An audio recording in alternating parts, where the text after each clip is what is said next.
2 Samuel 7. Lorsque le roi habita dans sa maison, et que l'Éternel lui eut donné du repos, après l'avoir délivré de tous les ennemis qui l'entouraient, il dit à Nathan le prophète, « Vois donc.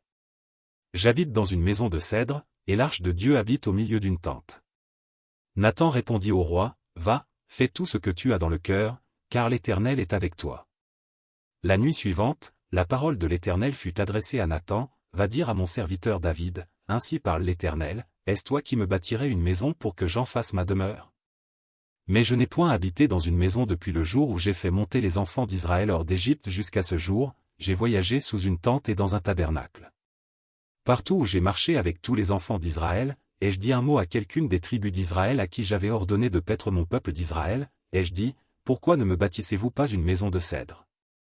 Maintenant tu diras à mon serviteur David, ainsi parle l'Éternel des armées, je t'ai pris au pâturage, derrière les brebis, pour que tu fusses chef sur mon peuple, sur Israël, j'ai été avec toi partout où tu as marché, j'ai exterminé tous tes ennemis devant toi, et j'ai rendu ton nom grand comme le nom des grands qui sont sur la terre, j'ai donné une demeure à mon peuple, à Israël, et je l'ai planté pour qu'il y soit fixé et ne soit plus agité, pour que les méchants ne l'oppriment plus comme auparavant et comme à l'époque où j'avais établi des juges sur mon peuple d'Israël. Je t'ai accordé du repos en te délivrant de tous tes ennemis. Et l'Éternel t'annonce qu'il te créera une maison. Quand tes jours seront accomplis et que tu seras couché avec tes pères, j'élèverai ta postérité après toi, celui qui sera sorti de tes entrailles, et j'affermirai son règne. Ce sera lui qui bâtira une maison à mon nom, et j'affermirai pour toujours le trône de son royaume. Je serai pour lui un père, et il sera pour moi un fils. S'il fait le mal, je le châtierai avec la verge des hommes et avec les coups des enfants des hommes, mais ma grâce ne se retirera point de lui, comme je l'ai retiré de Saul, que j'ai rejeté devant toi. Ta maison et ton règne seront pour toujours assurés, ton trône sera pour toujours affermi. Nathan rapporta à David toutes ces paroles et toute cette vision. Et le roi David alla se présenter devant l'Éternel, et dit, « Qui suis-je, Seigneur Éternel, et quelle est ma maison, pour que tu m'aies fait parvenir où je suis? C'est encore peu de choses à tes yeux, Seigneur Éternel, tu parles aussi de la maison de ton serviteur pour les temps à venir. Et tu daignes instruire un homme de ces choses, Seigneur Éternel. Que pourrait te dire de plus David? Tu connais ton serviteur, Seigneur Éternel.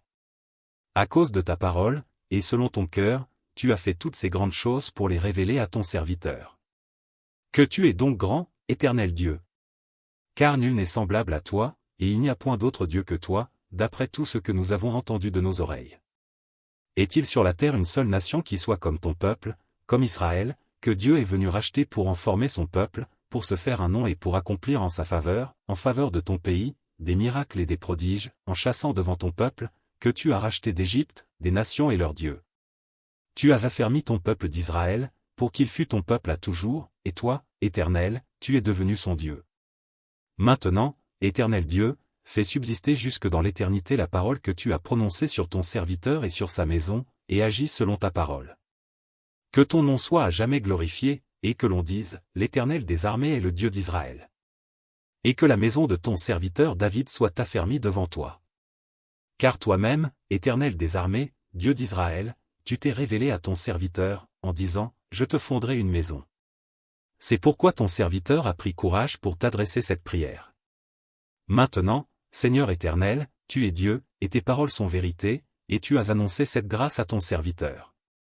Veuille donc bénir la maison de ton serviteur, afin qu'elle subsiste à toujours devant toi. Car c'est toi, Seigneur Éternel, qui as parlé, et par ta bénédiction la maison de ton serviteur sera bénie éternellement.